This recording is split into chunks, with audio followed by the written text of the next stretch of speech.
네, 수사단은 앞으로 당시 박근혜 정부 청와대 등에서 수사를 방해했는지도 들여다볼 텐데요.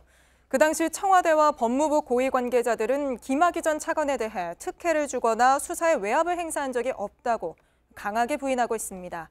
그런데 김 전 차관이 물러나는 과정을 살펴보면 특혜를 의심할 만한 대목이 있습니다.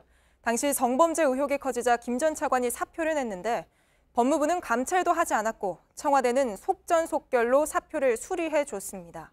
유선희 기자입니다. 김학의 전 차관 임명 당시 법무부 장관이던 황교안 자유한국당 대표는 김 전 차관 임명 직후에 성범죄 의혹을 알았다고 했습니다. 임명 직후에 무슨 그런 얘기가 나오더라고요. 그러고 나서 이제 본인에게 물어보니까 그런 일이 없다고 또 그러고 그 뒤에도 며칠 이제 계속되니까 본인이 사표를 냈어요. 그게 전부예요.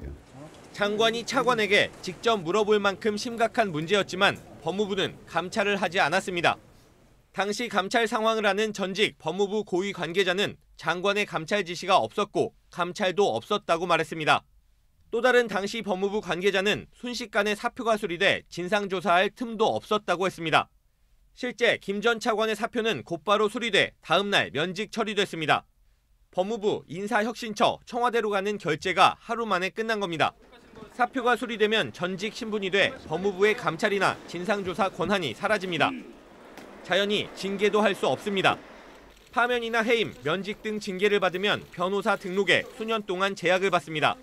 하지만 징계는 물론 감찰조차 받지 않고 퇴임한 김 전 차관은 1년여 만에 변호사 등록을 신청해 논란 끝에 등록에 성공했습니다. JTBC 유선입니다.